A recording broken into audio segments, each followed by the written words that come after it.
கிரௌடுக்கு உள்ள போகாதீங்க, ஒரு 50 மீட்டர்ஸ் முன்னாடியே நின்றுங்க.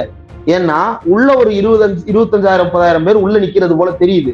இந்த பக்கம் பின்னாடி ஒரு 5,000 பேர் இருக்கிறாங்க. இந்த 5,000 வந்து இந்த 25,000 போய் நெருக்கும் போது ஒரு பெரிய மோதல் ஏற்படும் அல்லது ஒரு பெரிய தள்ளுமுள்ளு ஏற்படும். அதனால நீங்க இங்கேயே நில்லுங்க. ஏன்னா கிட்டத்தட்ட அதுவே சென்டர் பாயிண்ட் மாதிரி தானே. அங்கிட்டு 5,000 பேர் இருக்கா, இங்கிட்டு 25,000 பேர் இருக்கிறான். அதுவே சென்டர் பாயிண்டா மாறி இருக்கு. அங்க இருந்தே பேசுங்கன்னு சொல்லும் போது இல்ல அங்கதான் மீடியாவுக்கு நாங்க ஏற்பாடு பண்ணியிருக்கிறோம், அங்கிருந்து பேசினாதான் சரியா வரும்னு வாகனத்தை கூட்டத்திற்கு உள்ளே தள்ளுகிறார். இது கான்ஸ்பிரசி அப்படின்னா அந்த கான்ஸ்பிரசியை செய்தது வேறு யாரும் கிடையாது, விஜய் தான் அந்த கான்ஸ்பிரசியை செய்திருக்கிறார்.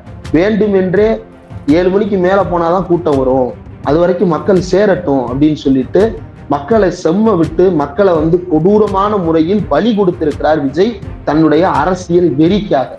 இந்த இடத்துல அழுதிருக்க வேண்டியது யாரு? நடிகர் விஜய்ல நின்று அழுதிருக்கணும். நீ ஊருக்குள்ள போய் உட்கார்ந்துக்கிட்டு போர்கண்ட சிங்கம் வழிகண்ட அஞ்சும்னு உங்களுடைய நிறுவனங்கள்ல இருந்து 2 நிறுவனம் இதுல பிஆர் ஒர்க் பண்ணுது. ஒண்ணு வாய்ஸ் ஆஃப் காமன் அப்படின்ற ஆதவர்ஜுனாவினுடைய டுபாகூர் நிறுவனம் ஒண்ணு, 2வது ரவுட் அப்படின்னு சொல்லி திரைத்துறையில பிஆர் ஒர்க் பண்ணக்கூடிய ஒரு கட்ட பஞ்சாயத்து ஏஜென்சி. குருமூர்த்தியை போய் பார்க்க வேண்டிய தேவை என்ன? 2வது அந்த கோலாகல சீனிவாசன் அப்படின்ற அந்த நபர் தான் வந்து வாங்க வாங்கன்னு கூப்பிடுறாரு. அந்த அளவுக்கு செத்தவனுக்கார இரங்கல் தெரிவிச்சிருக்கிறாரா? கிடையாது. செத்தவனை பத்திலாம் கவலை கிடையாது. இப்போ உங்களை காப்பாற்றணும், நாங்க உங்களை காப்பாத்துறோம், நீங்க எங்க கூட வாங்க அப்படின்னு சொல்லி கூப்பிடுறது வந்து வெளிப்படையா குதிரை பேரம் பண்ணிட்டு இருக்கிறான் ஒருத்தன். இன்னொருத்தன் அமைதியா கம்முன்னு வீட்டுக்குள்ள உட்கார்ந்து இருக்கிறாங்க. 3 நாள் ஆச்சு, இப்ப வரைக்கும் பதில் பேசல. இப்ப பட்டணப்பாக்கம் வீட்டுக்கு போய் ஸ்கிரிப்ட் ரெடி பண்ணிட்டு உட்கார்ந்து இருக்கிறாங்க. இது என்ன மாதிரியான மென்டாலிட்டி? செத்தவனை கூட போய் பார்க்காம கோர்ட்டுக்கு போறான் மனு போடுறதுக்கு. ஒப்பீனியன் தமிழ் பார்வையாளர் அனைவருக்கும் வணக்கம். இன்றைய நேர்காணலில் நம்மோடு இணைந்திருப்பவர் பத்திரிகையாளர் திரு இந்திரகுமார் அவர்கள். வணக்கம். வணக்கம். கரூர்ல தாவேக்காவுடைய அந்த விஜய் பரப்புரையின் போது 41 பேர் இறந்திருக்கிறாங்க. சம்பவம் நடந்த உடனேயே தமிழ்நாடு அரசு துரிதமாக செயல்பட்டதை பார்க்க முடிஞ்சு. இப்போ அதற்கான காரணங்கள் என்ன அப்படின்றத போலீஸ் தரப்பு எஃப்ஐஆரை வெளியிட்டிருக்கிறாங்க. அந்த எஃப்ஐஆரை பார்க்கும்போது விஜய் வேண்டுமென்றே கூட்டத்தை கூட்ட வேண்டும் என்பதற்காகவே திட்டமிட்டு அவர் வந்து தாமதப்படுத்தினார், இடையில எல்லாம் தேவையில்லாம நிப்பாட்டினாங்க, ராங் ரூட்ல வந்தாங்க, புசி ஆனந்த் கிட்ட எவ்வளவோ எடுத்து சொன்னோம் ஆனா கேட்கவே இல்லை, அவர் எங்களை வந்து மதிக்கவே இல்லை அப்படின்னு சொல்லி காவல்துறையினர் வந்து தன்னுடைய எஃப்ஐஆர்ல போட்டிருப்பதை பார்க்க முடியுது. ஆனா இன்னொரு பக்கம் தாவேக்காவுடைய வழக்கறிஞராக இருக்கக்கூடியவர் அறிவழகன் அவர் என்ன சொல்றாருன்னா, விஜயை சுற்றி வாகனங்கள் நிறைய இருந்துச்சு, அவங்களுக்கு எதுவும் ஆயிடக்கூடாது என்பதற்காக தான் ஸ்லோவா விஜய் வண்டியை ஓட்டிட்டு வந்தாரே தவிர திட்டமிட்டு தாமதம் பண்ணார் அப்படின்றதெல்லாம் ஒரு பொய்யான குற்றச்சாட்டு அப்படின்னு சொல்லியிருக்கிறாங்க. நீங்க எப்படி பாக்குறீங்க? விஜய் வந்து இந்த பிரச்சாரத்தை தொடங்கும் போதே நாம சொன்னது இது பெரிய அளவுக்கான ஒரு டிசாஸ்டர் தான் உருவாக்க போகுது. அதுவும் சனிக்கிழமை அப்படின்னு தேர்ந்தெடுத்திருப்பது ரொம்ப அடிப்படையிலேயே ரொம்ப வெளிப்படையாவே இது ஊடக வெளிச்சத்திற்காக ஒரு டிராமாவை ஒரு மாஸ் பப்ளிசிட்டி இருக்கு அப்படின்றத கொண்டு போய் சேர்க்கறதுக்காக யாருக்கோ வெளிச்சம் போட்டு காட்டுவதற்காகத்தான் இது செய்யப்படுகிறது அப்படின்றத ஆரம்பத்திலே சொன்னது போலதான் நடந்திருக்கிறது. இந்த கரூர் சம்பவத்துல உயிரிழந்திருக்கக்கூடிய நண்பர்கள் அனைவருக்கும் நம்முடைய ஆழ்ந்த வருத்தத்தை தெரிவிச்சுக்கிறோம். அதே நேரத்துல விஜய் உள்ள வரும்பொழுது அந்த எஃப்ஐஆர்ல ரொம்ப தெளிவாக சொல்றாங்க, முனியப்பன் கோவில் ஜங்ஷன் அப்படின்ற இடத்துல இருந்து ராங் ரூட் எடுக்கிறாங்க. வலது பக்கத்துல வாகனத்தை, அதாவது சாலையின் வலது பக்கத்தில் வாகனத்தை இயக்க தொடங்குறாங்க. பின்தொடர்ந்து வாகனங்கள் வருகிறது. அதுவே முதல்ல ஒரு பெரிய தவறான வழிமுறை. அதற்கு பிறகு அடுத்த ஜங்ஷன் வரும்போது ஒரு 7 மணிக்கு ஒரு ஜங்ஷன்ல வந்து நின்று வாகனம் நிறுத்தப்படுகிறது. நிறுத்தப்பட்ட உடனே அங்க சுத்தி இருக்கக்கூடிய கிரௌட் என்ன ஆகுது அப்படின்னா, இந்த இடத்துல அண்ணன் ஏதோ பேச போறாரு போல, அல்லது நமக்கு கை காட்ட போறாரு போல, மேல வந்து காட்சியளிக்க போறாரு போல அப்படின்னு சொல்லிட்டு எல்லா பேரும் வந்து ரொம்ப நெருக்க ஆரம்பிக்கிறாங்க. அப்பவே காவல்துறை வந்து இது தேவையில்லாத பதற்ற சூழலை உருவாக்குகிறது, மக்களுக்கு தேவையில்லாத எதிர்பார்ப்பு ஒன்றை உருவாக்குகிறது. இந்த எதிர்பார்ப்பு என்பது மூச்சு திணறலில் கொண்டு போய் சேர்க்கலாம், கொடும் சேதங்கள் ஏற்படுத்தலாம், உயிர் இழப்புகளை ஏற்படுத்தலாம் அப்படின்ற எச்சரிக்கையை அவங்க வந்து ஒரு 3 பேரினுடைய பெயர் குறிப்பிடுறாங்க. கரூர் மாவட்டத்தினுடைய தாவேகா மாவட்ட செயலாளர் மதியழகன் என்பவரிடமும், தாவேகாவினுடைய மாநில பொதுச் செயலாளர் புஷி ஆனந்திடமும், அந்த கட்சியினுடைய துணை பொதுச் செயலாளரோ அல்லது இன்னொரு பொறுப்பில் இருக்கக்கூடியவர் சிடிஆர் நிர்மல்குமார் என்பவரிடமும் மற்றும் பல்வேறு தாவேகா நிர்வாகிகளிடமும் தானும் காவல் துணை கண்காணிப்பாளரும் எச்சரித்து அறிவித்தோம் அப்படின்னு சொல்றாங்க. அதுல தான் அப்படின்னு குறிப்பிடுவது இந்த எஃப்ஐஆர் எழுதிய கரூர் டவுன் போலீஸ் ஸ்டேஷனுடைய இன்ஸ்பெக்டர். அந்த இன்ஸ்பெக்டர் சொல்றாரு, நானும் எச்சரிக்கை விடுத்தேன், டிஎஸ்பியும் எச்சரிக்கை விடுத்தாரு அப்படின்றத காவல்துறை துணை கண்காணிப்பாளரும் எச்சரிக்கை விடுத்திருக்கிறாரு. அப்போ புஷி ஆனந்த் தரப்போ அல்லது சிடிஆர் நிர்மல்குமார் தரப்போ அல்லது ஆதவ அர்ஜுனா தரப்போ அல்லது தலைமறைவாகி இருக்கக்கூடிய காணாமல் போயிருக்கக்கூடிய தாவேகா மதியழகன் தரப்போ என்ன சொல்லணும் அப்படின்னா, அப்படி எந்த இன்ஃபர்மேஷனும் தனக்கு வரல அப்படின்றத அவங்க ப்ரூவ் பண்ணணும். அப்ப காவல்துறை சொல்லட்டும், நான் எந்த வழியில தொடர்பு கொண்டேன், தொடர்பு கொண்டதற்கான சான்று என்ன அப்படின்றத காவல்துறை அதற்கு பிறகு வந்து சொல்லட்டும். முதல்ல அதற்கு மறுப்பு தெரிவிக்கிறோம்ல. ஆனா இவங்க முதல்ல இருந்தே என்ன மாதிரியான ஒரு மனநிலையை உற்பத்தி செய்யறாங்க அப்படின்னா, இது ஒரு கான்ஸ்பிரசி, யாரோ இது எதிர்கட்சிகளுடைய திட்டமிட்ட சதி அப்படின்னு இந்த சினிமால எல்லாம் ஆளும் கட்சிக்கும் எதிர்கட்சிக்கும் இடையில வந்து ரொம்ப அருவருப்பான சில சம்பவங்களை வந்து சித்தரித்து காட்சிப்படுத்துவாங்க. இந்த தொண்டர்களுடைய மனநிலையும் கிட்டத்தட்ட அதே மாதிரியான ஒரு மென்டாலிட்டி. இவங்க உடனே எங்க போறாங்க அப்படின்னா, கோபப்படத்தினுடைய ரெஃபரன்ஸுக்கு தான் போறாங்க. இப்ப இந்த மாதிரி திரைப்படங்களுடைய இன்ஃப்ளூயன்ஸ் ஆகி இருக்கக்கூடிய ஒரு கிரௌடு தான் இந்த கிரௌடு. அதே போல அந்த கிரௌடு எல்லாருமே வந்து விஜயை பாக்குறது அப்படின்ற நோக்கத்தோட தான் வந்து நின்று இருக்கிறாங்க. சரி, இந்த ஜங்ஷன்ல இவர் பாதிப்பை ஏற்படுத்துறாரு அல்லது கூட்ட நெரிசலை ஏற்படுத்துகிறார் அப்படின்ற பட்சத்துல நீங்க கிரௌடுக்கு உள்ள போகாதீங்க, ஒரு 50 மீட்டர்ஸ் முன்னாடியே நின்றுங்க. ஏன்னா உள்ள ஒரு 25,000 30,000 பேர் உள்ள நிக்கிறது போல தெரியுது. இந்த பக்கம் பின்னாடி ஒரு 5,000 பேர் இருக்கிறாங்க. இந்த 5,000 வந்து இந்த 25,000 போய் நெருக்கும் போது ஒரு பெரிய மோதல் ஏற்படும் அல்லது ஒரு பெரிய தள்ளுமுள்ளு ஏற்படும். அதனால நீங்க இங்கேயே நில்லுங்க. ஏன்னா கிட்டத்தட்ட அதுவே சென்டர் பாயிண்ட் மாதிரி தானே. அங்கிட்டு 5,000 பேர் இருக்கா, இங்கிட்டு 25,000 பேர் இருக்கிறான், அதுவே சென்டர் பாயிண்டா மாறி இருக்கு. அங்க இருந்தே பேசுங்கன்னு சொல்லும் போது, இல்ல அங்கதான் மீடியாவுக்கு நாங்க ஏற்பாடு பண்ணியிருக்கிறோம், அங்கதான் அங்கிருந்து பேசினாதான் சரியா வரும்னு வாகனத்தை கூட்டத்திற்கு உள்ளே தள்ளுகிறார். அப்போ இந்த 5,000 பேரும் கூட்டத்தை ஒரு பக்கம் தள்ளுறாங்க. அதே நேரத்துல இந்த வாகனம், விஜயினுடைய வாகனம் இந்த கூட்டத்திற்கு நடுவே வருவதற்காக வேண்டுமென்றே உள்ளுக்குள்ள வந்து நெட்டி தள்ளுறாங்க. வராதீங்கன்னு சொன்னதற்கு பிறகும் வரணும்னு சொன்னதுனால காவல்துறையினர் வந்து வேறு வழி இல்லாமல் அவர்களுக்கு ஏற்பாடு செய்து கொடுப்பதற்காக கூட்டத்தை தள்ளி விளக்குறாங்க. அப்போ மக்கள் மத்தியில முதல் தள்ளுமுள்ளு ஏற்பட்டதற்கு காரணமே நடிகர் விஜய் தான் அப்படின்றதுதான் இதுல எஸ்டாப்ளிஷ் ஆகுறது. பொதுவா வந்து காவல்துறை தரப்பு சொல்றத வந்து பொலிட்டிக்கல் சர்க்கிள் இருக்கக்கூடியவர்கள் வந்து பெரிய அளவுக்கு எடுத்துக்கொள்ள மாட்டாங்க. இது போலீஸ் வெர்ஷன் அப்படின்னு சொல்லுவாங்க. ஆனா நீங்க அந்த கூட்டத்தை வந்து நம்ம எல்லாருமே லைவ்லயே பார்த்தோம். அதே போல வெவ்வேறு ஆங்கிள்ஸ்ல இருந்து கவர் பண்ண வெவ்வேறு ஊடகங்களுடைய ஃபுட்டேஜஸ் பார்த்திருக்கிறோம்.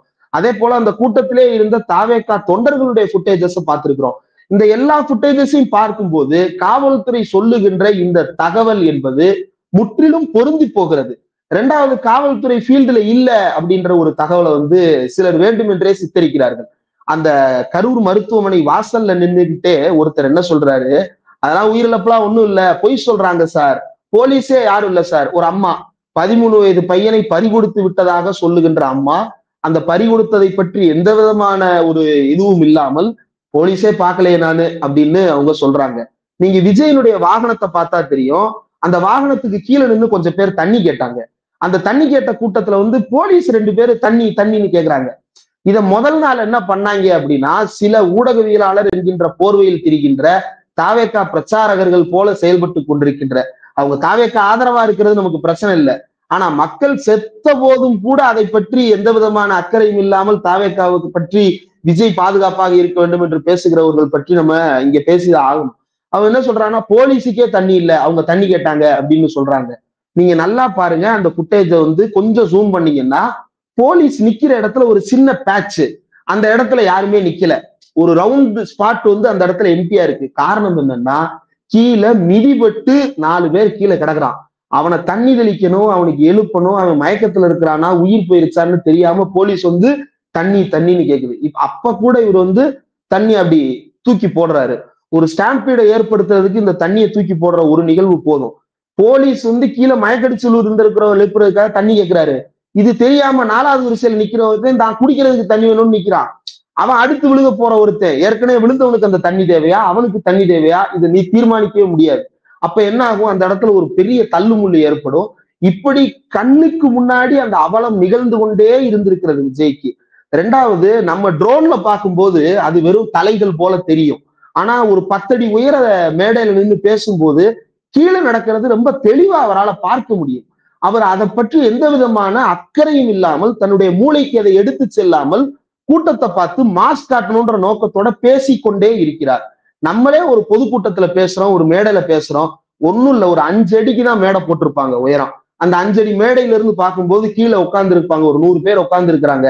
ஒருத்தர் எந்திரிச்சு சலசலப்பு பண்றாருனாலும் நம்மளுக்கு டக்குன்னு தெரியும். உடனே பக்கத்துல திரும்பி பார்ப்போம், அந்த மாவட்ட செயலாளர் வருவாரு, அந்த பகுதி செயலாளர் வருவாரு. எப்பா என்னப்பா பிரச்சனை, உட்காருப்பா தம்பி, அவர் என்னன்னு பாரு அப்படின்னு சொல்லிட்டு ஒரு ஆளை டக்குன்னு அனுப்புவாங்க.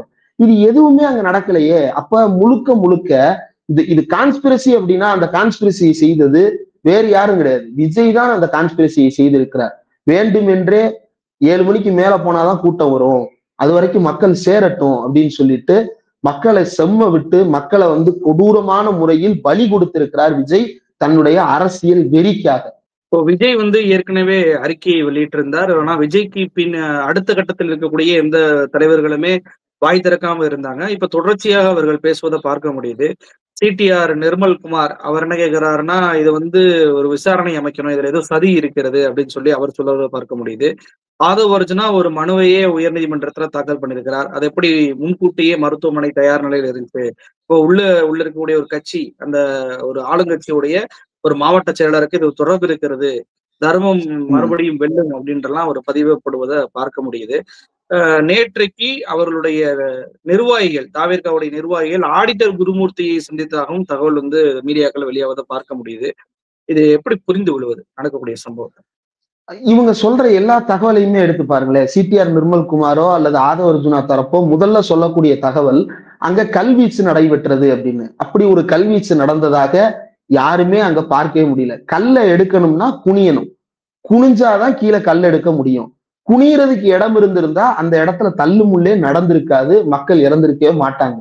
நகரவே இடம் இல்லாத ஒரு கூட்டம், பாக்கெட்ல கல் இருந்தா கூட இப்படி கூட எடுக்க முடியாது. அழகோயில் திருவிழாவுக்கு போன எல்லா பேருக்கும் தெரியும், அவன் ஊர்ல அவன் திருவிழாவுக்கு போன எல்லா பேருக்கும் தெரியும், ஒரு முக்கியமான கூட்டத்துக்கு அல்லது பொதுக்கூட்டத்துக்கு போயிட்டு வந்த எல்லாருக்குமே தெரியும், இந்த மாதிரியான கூட்டத்துல அசையவே முடியாது. அப்படியே அந்த கூட்டத்தோடயே சேர்ந்துதான் தள்ளிட்டு வெளியே போகணும். அதனாலதான் அந்த கூட்டத்தினுடைய அசைவு என்பது அப்படி அலையா தெரியும். மேல இருந்து பார்க்கும்போது அலையடிச்ச மாதிரி அந்த கூட்டம் நிற்கும்.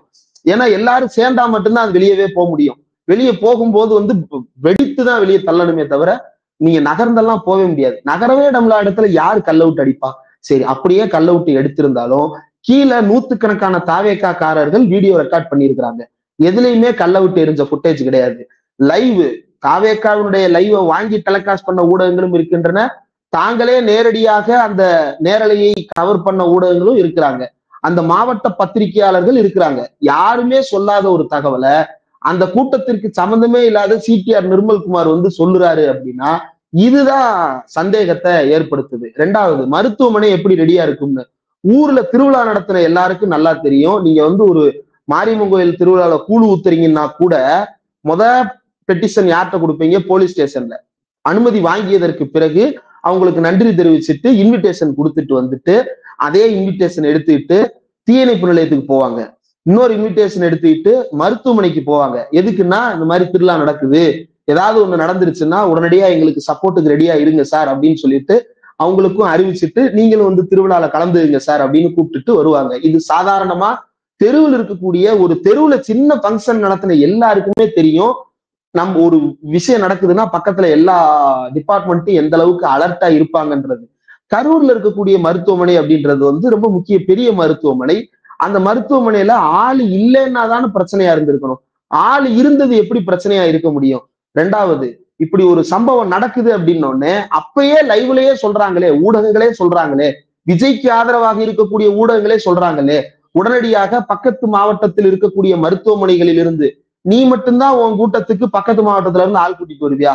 கரூர்ல கூட்டம் நடக்குது, கரூர்ல இருந்தானே ஆள் கூட்டிட்டு வந்திருக்கணும். நீ சேலத்துல இருந்து கூட்டிட்டு வர்ற, திருப்பூர்ல இருந்து கூட்டிட்டு வர்ற, நாமக்கல்ல இருந்து கூட்டிட்டு வர்ற, ஈரோட்ல இருந்து கூட்டிட்டு வர்ற, எதுக்கு இவ்வளவு மாவட்டம்? இது பரவாயில்ல, ஈசிஆர் சரவணன் ஒருத்தர், அவருக்கும் கரூருக்கும் என்னங்க சம்பந்தம்? அவர் நினைச்சாருன்னா விஜய் வீட்டு கதவை அவரே திறந்துகிட்டு உள்ள போய் பார்த்துட்டு வரலாம். அந்த அளவுக்கு 30 வருஷமா விஜய் மக்கள் இயக்கத்துல வேலை பார்த்த ஒரு ஆளு. அந்த ஆளு 10 பேர் 15 பேரை கூட்டிட்டு சென்னையில இருந்து கரூருக்கு வண்டி எடுத்துட்டு போறாரு. இப்படி உன் தலைவனை பாக்குறதுக்காக நீ இவ்வளவு பேர் போறேல, 30 பேர் செத்துட்டான்னு தகவல் தெரிஞ்ச உடனே எத்தனை மருத்துவர்கள் தானே துடிதுடிச்சு ஓடி வந்திருப்பாங்க? அல்லது சுத்தி இருக்கக்கூடிய மற்ற மருத்துவமனைகள்ல இருந்தெல்லாம் ஆளை வர சொல்ல தெரியாதா கவர்மெண்ட்டுக்கு?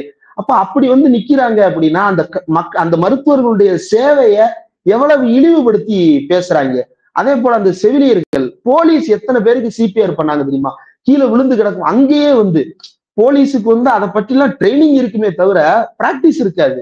ஆனா எப்படியோ அந்த உயிரை காப்பாற்றணுன்றதுக்காக தண்ணி எடுத்து முகத்துல தெளிச்சு, வாயோட வாய் வச்சு ஊதி, கையை செஸ்ட்ல வச்சு அடிச்சு அடிச்சு பம்ப் பண்ணி இந்த உயிரை காப்பாத்திர மாட்டோமா?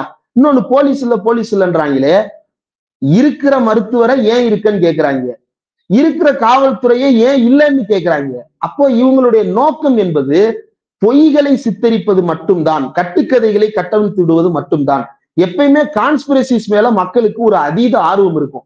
சில ஊடகங்கள்ல இதை பத்தி பேசுனது பாத்தீங்களா, நாங்க பேசுனது 10 லட்சம் பேருக்கு, நான் பேசுனது 20 லட்சம் பேருக்கு அப்படின்னு. பொய்யை சொல்லும் போது பல பேர் பார்க்கதான் செய்வாங்க. பார்க்கிறவன் எல்லாம் உன்னுடைய பொய்யை நம்பிட்டான்னு அர்த்தம் கிடையாது. அதே போல மிட் நைட் எப்படி நீங்க வந்து போஸ்ட்மார்ட்டம் பண்ணீங்க அப்படின்னு பண்ணலன்னா தானே சார் அதை கேள்வி எழுப்பி இருக்கணும். பண்ண போஸ்ட்மார்ட்டத்தை ஏன் சார் கேள்வி எழுப்புறான்? அப்ப இவனுடைய மென்டாலிட்டி என்ன? அதே போல அந்த மிட் நைட் பண்ணக்கூடாதுன்னு சட்டம் இருக்கு அப்படின்னு சொல்லிட்டு வேற திரிச்சு விடுறாங்க. 11 மணிக்கு மேலேயும் கூட தேவை ஏற்படும் பட்சத்தில் அவசர நேரத்தில் எப்படி அந்த போஸ்ட்மார்ட்டம் பண்றது அப்படின்றது குறித்து வழிகாட்டுதல்கள் ஒன்றிய அமைச்சகங்கள்லயும் இருக்கு, மாநில அரசாங்கமும் அதை பின்பற்றி கொண்டுதான் இருக்கிறது. அந்த அடிப்படையில மிட் நைட்ல பண்றாங்க. சரி, காலையில வரைக்கும் பணத்தை வச்சிருக்க முடியுமா? காலையில தான் பண்ணணும் அப்படின்னு சொல்லிட்டு காலையில வரைக்கும் வச்சிருக்க முடியுமா? அந்த நேரத்துல அரசாங்கம் தானே விதியை தளர்த்தி கூட அதை பண்ணிருக்கட்டுமே. அதை எப்படி இவனுக்கு கொஸ்டின் பண்ற மனநிலை வருகிறது? அதற்கு பிறகு வந்து எப்படி வந்து செந்தில் பாலாஜி இவ்வளவு வேகமா போனாரு, அன்பில் மகேஷ் எப்படி இவ்வளவு வேகமா போனாரு அப்படின்னு. நீங்க வந்து கரூர்ல வந்து செந்தில் பாலாஜியை பத்தி தெரிஞ்ச எல்லாருக்குமே தெரியும். செந்தில் பாலாஜியை விட்டுருங்க, நான் வேற ஒரு உதாரணம் சொல்றேனே. திருநெல்வேலியில நயினார் நாகேந்திரன் ஒரு ஆள் இருக்கிறாரு. அவர் தான் இன்னைக்கு பாஜகவினுடைய தலைவரா இருக்கிறாரு. நீங்க ஊருக்குள்ள போய் நயினார் நாகேந்திரன் பத்தி கேட்டு பாருங்க. மாற்று கட்சிக்காரர்கள் கூட எங்களுக்கும் அவருக்கும் ஆகாது சார், ஆனா ஊருக்குள்ள ஏதாவது ஒண்ணு அப்படின்னா உடனே வந்துருவாப்புல, கரெக்டா அதெல்லாம் ஃபாலோ பண்ணிடுவாப்புல. தீகா கூட்டம் போட்டா கூட, அதிமுக இருக்கிற காலத்திலே தீகா கூட்டம் போட்டா கூட ஆசிரியர் வந்திருக்கிறாரா, நான் போய் பார்க்கணுமே அப்படின்னு முதல்ல நிற்பாரு அப்படின்ற ஒரு தகவலை சொல்லுவாங்க. செந்தில் பாலாஜி திமுகவில் தன்னுடைய பயணத்தை தொடங்கி மதிமுகவோ அதிமுகவோ டிடிவி தினகரனோ எல்லா தரப்பிடமும் இருந்து மறுபடியும் இன்னைக்கு திமுக இருக்கிறார். அவர் வந்து ஃபீல்டு பொலிட்டீஷியன். நீங்க அவர் திண்டுக்கல்ல இருந்தா கூட அடுத்து 1 மணி நேரத்துல எப்படி அந்த ஜிஹெச்சுக்கு வர்றதுன்றதான் அவர் யோசிச்சு வந்து நின்றுப்பாரு. ஏன்னா அவருக்கு ஓட்டு போட்ட மக்கள், அது அவரோட கடமை. அவர் அங்க போய் நிக்க வேண்டியது. தன்னோட கான்ஸ்டியூன்சில இப்படி ஒரு கோர விபத்து நடந்திருக்கு அப்படின்னா அது அவரோட பொறுப்பு சார். ஒரு எம்எல்ஏ அப்படிதான் சார் போய் நிப்பாரு, ஒரு முன்னாள் அமைச்சர் அப்படிதான் சார் போய் நிப்பாரு. அதனாலதான் சார் அவர் அந்த மக்களுடைய நம்பிக்கையை பெற்ற தலைவராக இருக்கிறாரு. அப்ப அந்த நம்பிக்கைக்கு பாத்திரமா அவர் நடந்திருக்கிறாரு. ஆனா இவரெல்லாம் கேள்வி கேட்கிறாங்க. அன்பில் மகேஷ் அங்க போய் நின்று அழுதுட்டாரு. அன்பில் மகேஷ் அவர்கள் ரொம்ப சென்சிட்டிவான ஒரு பெர்சன். நீங்க அதற்கு 2 நாட்கள் முன்பு சென்னையில நடந்த அந்த விழாவிலே பாத்தீங்கன்னாலே தெரிஞ்சிருக்கும். அவர் கண்ணை தொடச்சுக்கிட்டே இருப்பாரு, அழுதுகிட்டே இருந்தாரு அந்த குழந்தைங்க பேச பேச. அப்ப அப்படி ஒரு எமோஷனல் ஸ்டேட்ல இருந்த ஒருத்தர், ஒரு 24 மணி நேரத்துக்கு முன்னாடி அந்த எமோஷனல் ஸ்டேட்டஸ்ல இருந்த ஒருத்தர், அந்த பிள்ளைங்க செத்து போய் கிடக்க, இப்பத்தானே இந்த பிள்ளைங்களை ஐஐடிக்கு அனுப்புறது எப்படின்னு நம்ம பேசிட்டு வந்தோம், அந்த பிள்ளை இப்படி செத்து போய் கிடக்க, இப்ப நான் என்ன பண்றது அப்படின்னு தெரியாம அவர் கதறி அழுகிறாரு. அதான் அங்க சுத்தி இருந்த யாரோ சில ஊடகவியலாளர்கள் அல்லது மக்கள் போட்டோ எடுத்தோ அல்லது வீடியோ எடுத்தோ வெளியே போடுறாங்க, அது வெளியே வருகிறது. இந்த இடத்துல அழுதுருக்க வேண்டியது யாரு? நடிகர் விஜய்ல நின்று அழுதுருக்கணும். நீ ஊருக்குள்ள போய் உட்கார்ந்துக்கிட்டு போர்கண்ட சிங்கம் வழிகண்ட அஞ்சும்னு உங்களுடைய நிறுவனங்கள்ல இருந்து 2 நிறுவனம் இதுல பிஆர் ஒர்க் பண்ணுது. ஒண்ணு வாய்ஸ் ஆஃப் காமன் அப்படின்ற ஆதவர்ஜுனாவினுடைய டுபாகூர் நிறுவனம் ஒண்ணு, 2வது ரவுட் அப்படின்னு சொல்லி திரைத்துறையில பிஆர் ஒர்க் பண்ணக்கூடிய ஒரு கட்ட பஞ்சாயத்து ஏஜென்சி. இந்த திரைத்துறையில பிஆர் கட்ட பஞ்சாயத்துன்னு ஏன் சொல்றேன் அப்படின்னா, பிரியங்கா அருள்மோகன் தமிழ்நாட்டு மக்கள் மத்தியில ரொம்ப பிரபலமான நடிகை, நடித்தது கொஞ்சம் படங்களாக இருந்தாலும் கூட பெரிய அன்பை சம்பாதித்து வைத்திருக்கிறார். அந்த அளவுக்கு அவர் மீது மக்களுக்கு ஒரு அபிமானம் இருக்கிறது. அவரை பற்றி தவறான தகவல்களை, அவரை பற்றி நெகட்டிவான தகவல்களை தொடர்ந்து சமூக வலைதளங்கள்ல பரப்புறாங்க. அப்போ ஒரு தகவல் வந்தது, ஒரு குறிப்பிட்ட பிஆர் நிறுவனம் இவருக்கு எதிராக வேலை பார்த்து இந்த வேலைகளை செய்கிறது அப்படின்னு. அது யாரு அப்படின்னா, விஜய்க்கு பிஆர் பாக்குற ஒரு கம்பெனி. விஜய்க்கு பிஆர் மட்டும் பாக்குற கம்பெனியானா இல்ல, அவர் தான் இந்த ஜெகதீஷ், இவரு ஜெகதீஷ் ஒன்னே ஆம்புலன்ஸ் வர சொல்லுங்கன்னு மேல இருந்து கத்துறாரு, அந்த ஜெகதீஷ் தான் அந்த கம்பெனியை நடத்துறாரு. அப்போ இவங்களை வச்சு நேத்து பாத்தீங்கன்னா தெரியும், நார்வேல இருந்து ஒரு கப்புள் பிளாகர்ஸ், நீங்க இந்த ஊர் திருவிழால எல்லாம் பாத்தீங்க அப்படின்னா 2 கணவன் மனைவி பேசுற மாதிரி ஒரு ஆடியோ ஓடிக்கிட்டே இருக்கும். என்னங்க நம்ம பொண்ணுக்கு கல்யாணம் வச்சிருக்கோம், நீங்க வீட்டுல சும்மாவே இருக்கீங்களே, எம்மா நம்ம நகை மாளிகை இருக்கும்போது உனக்கு என்ன கவலை இப்படின்னு 2 பேர் பேசுற மாதிரி. அதே பேட்டர்ன்ல அந்த 2 பேரு, அம்மா அண்ணனுக்கு இவ்வளவு சோகம் நடந்து போச்சு, நான் அண்ணனோட துணை நிக்க போறேன், ஏங்க நீங்க மட்டுமா, நானும் அன்னை கூட நிக்கிறேங்க அப்படின்னு சொல்லிட்டு இவ்வளவு கேவலமான விளம்பரத்தை செஞ்சுட்டு இருக்கிறாங்க. சரி, இந்த விளம்பரம் பண்ற யாராவது தயவு செய்து இதை பார்த்துக்கிட்டு இருக்கிற மக்களுக்கு நீங்க என் மேல வச்சிருக்கிற முன்முடிவுகளை விட்டுருங்க. மற்றவங்க மேல வச்சிருக்கிற முன்முடிவுகளை விட்டுருங்க. நீங்க அந்த முன்முடிவு மனசுலயே கூட வச்சுங்க, தப்பே இல்லை. ஆனா தயவு செய்து இந்த ஒரு விஷயத்த செய்ய, ஸ்டாண்ட் வித் விஜய்னு போட்டானே அவன் எவனாவது செத்து போன 41 பேத்துக்கு ஐயோ இப்படி செத்துட்டாங்களே, பரிதாபமா செத்துட்டாங்களே, அவங்களுக்கு நான் வருந்துறேன், அவங்களுக்கு நான் இரங்கல் தெரிவிக்கிறேன், அவங்களுக்கு நான் அனுதாபம் தெரிவிக்கிறேன்னு ஒரு பதிவு போட்டிருக்கிறானா? எவனுமே போட்டிருக்க மாட்டான். அது எதையுமே போடாத ஒரு கூட்டம் தான் இந்த ஸ்டாண்ட் வித் விஜய் மாதிரியான இந்த PR வேலைகளை தொடர்ந்து செய்து கொண்டிருக்கிறார்கள். இது ரொம்ப அருவருப்பா இருக்கு, ரொம்ப கோரமானதா இருக்கு. இந்த ரசிக வெறி என்பது எந்த அளவுக்கு மனிதாபிமானம் அற்றது அப்படின்றதுக்கு இதுதான் உதாரணம். அப்ப எனக்கு என்ன சந்தேகம் வருதுன்னா, இவன் தெரியாம கீழே விழுந்தவங்க மேல மிதிச்சு நின்னானா அல்லது தெரிஞ்சு மிதிச்சு நின்னானா? ஏன்னா மிதிபட்டு செத்ததுக்கு பிறகும் கூட அவனுக்கு இரங்கல் கூட தெரிவிக்கல அப்படின்னா, கீழே ஆள் இருந்தா என்ன, அண்ணனை பார்த்தா போதும்னு இவன் கழுத்துல காலை மிதிச்சு ஏறி இருப்பான். அப்படிப்பட்ட மனநிலையோட தான் அவருடைய தொண்டர்களை அவர் வழி நடத்தி வைத்திருக்கிறார், திரட்டி வைத்திருக்கிறார். இதெல்லாம் நடந்துருச்சுல. புஷி ஆனந்த் கரூர்ல தான் அங்க இருந்திருக்கிறாரு. அவரும் விஜயோட சேர்ந்து அப்ஸ்டாண்ட் ஆயிருக்கிறாரு. உனக்கு என்ன? உன்னைய பார்க்க எவன் வருவான்? நீ ஒரு ஆளா? நீ ஒரு 500 ஓட்டை வாங்கி ஜெயிச்ச ஒரு MLAன்ற பேர்ல தெரிஞ்ச ஒரு சென்னையில இருக்கக்கூடிய ஒரு வார்டு கவுன்சிலர் வாங்குற ஓட்டு அளவுக்கு கூட இவருக்கு ஓட்டு கிடையாது. இவர் நின்ன தொகுதின்னு சொல்றாங்களே, அந்த தொகுதியில சென்னையில இருக்கக்கூடிய ஒரு வார்டை விட குறைவான ஓட்டு தான் அந்த இடத்துல இருக்குது. முன்னாள் MLAன்ற பேர்ல ஊரை ஏமாத்திக்கிட்டு 4-5 பேர்கிட்ட ரியல் எஸ்டேட் கட்ட பஞ்சாயத்து பண்ணிக்கிட்டு ஊரை சுத்திக்கிட்டு தெரியுற ஆளு, உனக்கு என்ன கேடு? நீ ஆஸ்பத்திரியில போய் நின்றுக்க வேண்டியதானே? இப்ப என்னன்னா இவங்களுக்கு என்ன பயமாயிருச்சுன்னா, ரசிகர்கள் யாராவது கோவப்பட்டு நம்மளை தாக்கிட்டா என்ன பண்றது அப்படின்ற பயம் வந்துருச்சு. காரணம், இந்த சம்பவத்துக்கு நாம தான் பொறுப்பு, நாம தான் காரணம் அப்படின்ற பயம் உள்ளுக்குள்ள இருக்கு. அப்ப இது என்ன பண்றதுன்னு தெரியாம அண்ணனோட சேர்ந்து அப்ஸ்டாண்ட் ஆயிருவோம்னு சொல்லிட்டு விமானத்துல எஸ்கேப் ஆகி ஓடி இருக்கிறாங்க. ஓடி 2 நாள் உட்காந்து PR நிறுவனங்கள்ட்ட பூரா பேசி 7-8 பேர்கிட்ட இப்ப ஸ்கிரிப்ட் எழுதிட்டு இருக்கிறானுங்க விஜய் ரெக்கார்ட் பண்ண வைக்கிறதுக்கு. நேத்துல இருந்து ஒரு வெயிட்டிங், வீடியோ எப்படி ரெக்கார்ட் பண்ணலாம். இப்ப அந்த ஸ்கிரிப்டை ஃபைனலைஸ் பண்றதுக்கு தான் பனையூர்ல இருந்து கிளம்பி பட்னப்பாக்கம் வீட்டுக்கு கிளம்பி போயிருக்கிறாங்க. அங்க இப்ப இன்னைக்கும் பாருங்களேன், ஊடகங்களுடைய கேவலமான நடத்தை ரொம்ப அச்சத்தை ஏற்படுத்துகிறது. வீட்டை விட்டு கிளம்பினார். நீ இந்த வேலையை பார்த்ததுனாலதானடா அவ்வளவு பேர் செத்து இருக்கிறான்.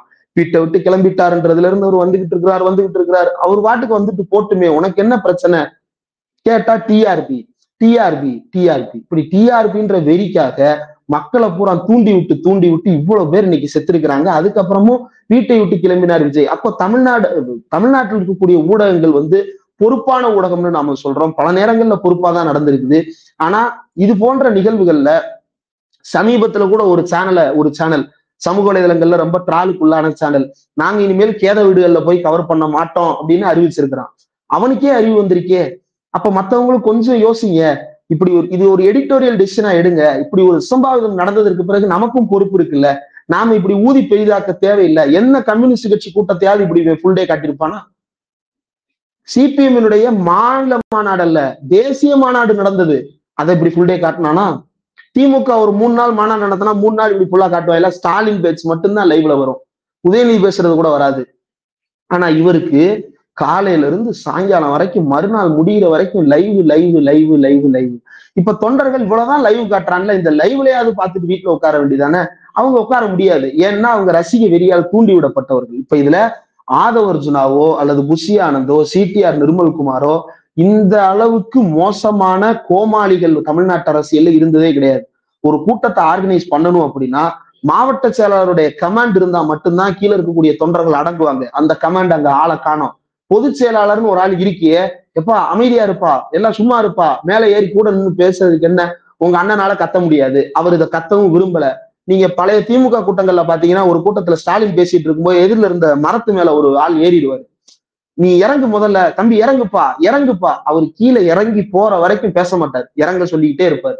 கனிமொழி பேசும்போது யாரோ ஒருத்தர் ஏதோ ஒண்ணுல ஏற முயற்சி பண்றாரு, தம்பி இறங்கு, தள்ளு, நீ முதல்ல அதை பண்ணாத, நீ நிறுத்து, அப்பதான் பேசுவோன்னு சொல்லி கூட்டத்தை நிப்பாட்டுவாங்க.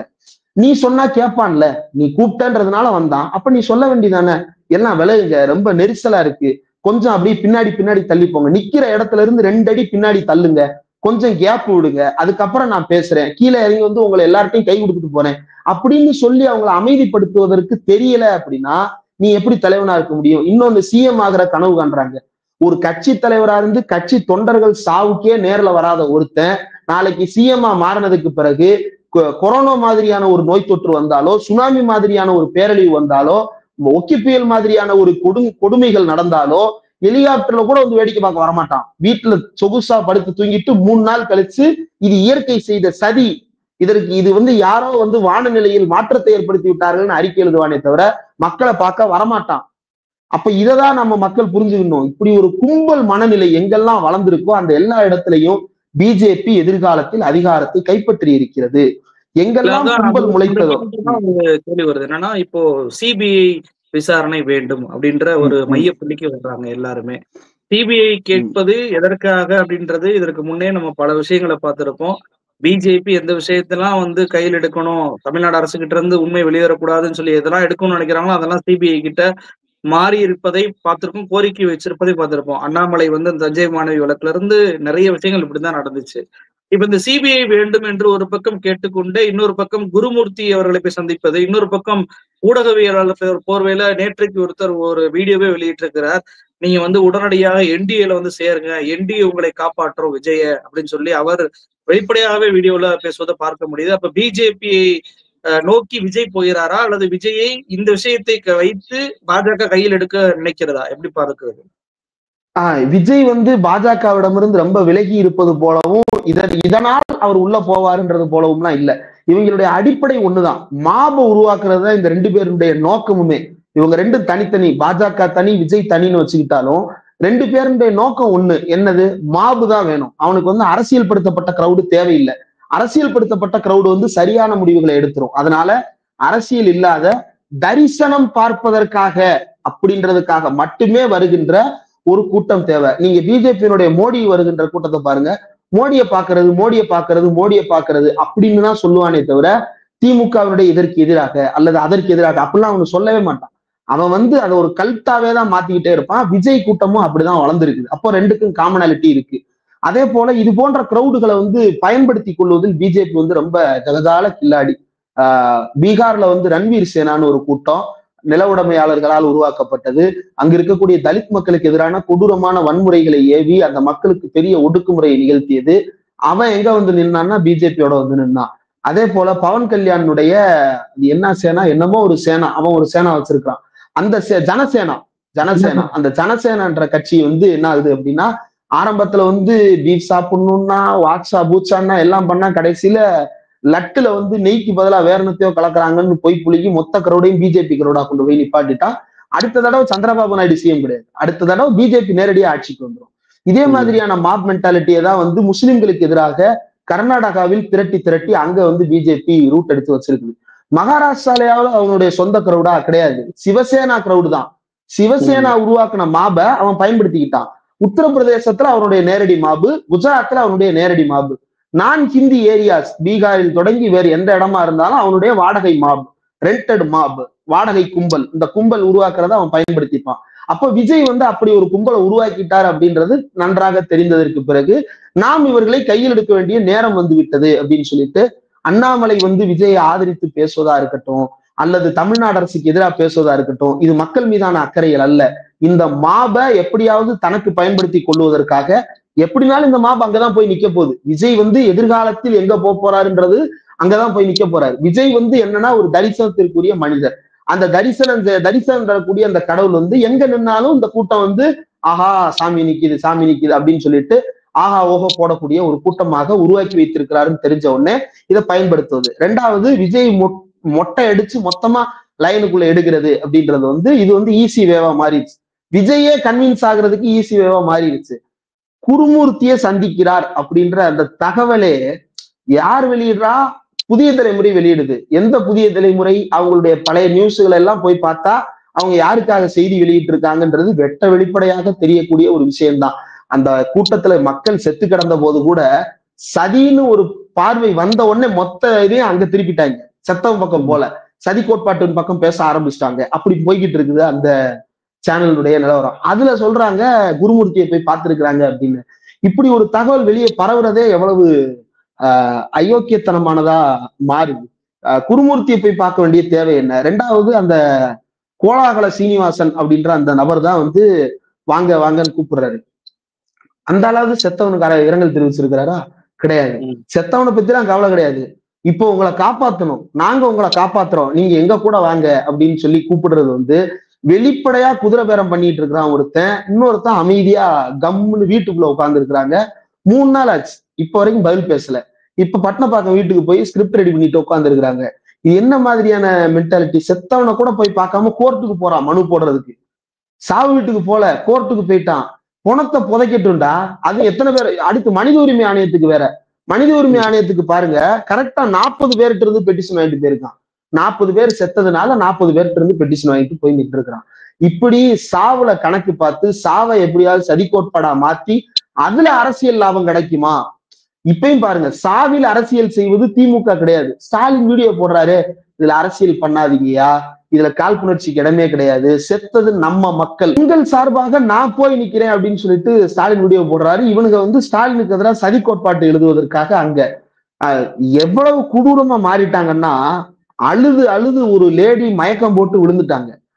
அந்த மயங்கின லேடிய உள்ள கொட்டு போறாங்க. இப்ப என்ன சொல்றான்னா, பாத்தீங்களா, அப்படி ரிவர்ஸ்ல போட்டு செத்து போன லேடின்னு உள்ள கூட்டிட்டு போறானுங்க. அதே லேடி வெளியே உட்கார்ந்து அழுகுது. இப்படி எழுதுறாங்க. இப்படி ஒரு மனநிலை உருவாக்கி வச்சுட்டாங்க. அப்ப இந்த பொய் பரப்பும் மனநிலை, இந்த பொய் பரப்பும் மனநிலை கொண்டவர்கள் பாஜகவிற்கு இன்னும் அதிகம் தேவைப்படுகிறார்கள். தமிழ்நாட்டில் இப்படி பொய் பரப்பும் மனநிலை கொண்டவர்களை பாஜகவால் உற்பத்தி செய்வது அவ்வளவு எளிமையாக இல்ல. அப்ப இவன் ஏற்கனவே உருவாக்கிட்டான்னு தெரிஞ்ச உடனே, அப்ப லாங் ரன்ல எல்லாம் விஜய் நம்ம கிட்ட வர தேவையில்ல, ஷார்ட் ரன்லயே விஜய் நம்ம கூட வச்சுக்கலாம் அப்படின்ற ஒரு புது உத்தியை வேணா கையில் எடுத்திருப்பாங்களே தவிர, இதுல விஜயை காப்பாத்துறேன்ற பேர்ல எவ்வளவு அருவருப்பா சாவு வீட்டை வச்சுக்கிட்டு இவ்வளவு பேரத்தையும் பேசுறானுங்க அப்படின்னா, சாவு வீட்டை வச்சுக்கிட்டு ஒருத்தர் கோர்ட் வாசல்ல நிக்கிறான் அப்படின்னா, இந்த 2 பேரும் வேற வேற கிடையாது. தனித்தனியா நின்னாலும் இந்த 2மே ஒண்ணுதான். இந்த கும்பல் மனநிலை. திமுக அதிமுக விட்டுருங்க, திமுகவே வேண்டாம், அதிமுகவே வேண்டாம். தமிழ்நாட்டிற்குன்னு ஒரு மனசாட்சி இருக்குல்ல, அது திமுக அதிமுகவுக்கு முன்னாடி இருந்தே இந்த மனசாட்சியை நம்ம குறிப்பிடுறோம். தந்தை பெரியார் 1925 தன்னுடைய வேலைகளை தொடங்கிய காலத்திலிருந்து தொடர்ந்து பக்குவப்படுத்தப்பட்டு 50-60களில் காமராஜர் ஆட்சியில இருக்கின்ற பொழுதே இந்த தமிழ்நாடு ஒரு பொது பார்வையை வெளிப்படுத்த தொடங்கிவிட்டது. அந்த பொது பார்வை என்பது சட்ட எரிப்பு போராட்டமா இருக்கட்டும், கான்ஸ்டிடியூஷனுடைய முதல் திருத்தத்தை மேற்கொள்ள வைத்ததாக இருக்கட்டும், அன்று தொடங்கி இன்று வரைக்கும் அந்த பொது மனசாட்சி நீடிக்கிறது. இதுக்கு எதிரானது இந்த கும்பல். இந்த கும்பலை வச்சு தேசிய அளவுல அவன் என்ன ப்ரொஜெக்ட் பண்ணுவான்னா, இனி தமிழ்நாட்டுல வந்து இது வந்து பண்பட்ட மண் கிடையாது, இது வந்து ஒரு இப்படியான ஒரு மாபு தான் அப்படின்ற ஒரு பொது புத்தியை உருவாக்குது. இப்ப மக்களே என்ன நினைச்சிருவாங்க, இவ்வளவுதான் தமிழ்நாடா, அப்ப இப்படிதான் இதுதான் எதிர்காலம் போல அப்படின்ற ஒரு மாய தோற்றத்தை தங்களுக்குள்ளாகவே தோற்றுவித்துக் கொள்வார்கள். அதுதான் இதுல நடக்குது. இதுல விஜய் பக்கம் எழுப்ப வேண்டிய கேள்வி எதையும் ஊடகங்கள் இப்போது வரைக்கும் எழுப்பல அப்படின்றது ரொம்ப வருத்தத்துக்குரிய செய்தியா இருக்கு. நிகழ்ச்சியில் கலந்து கொண்டு பல்வேறு தகவல்களை நம்ம நேற்று பகிர்ந்துட்டீங்க. ரொம்ப நன்றி.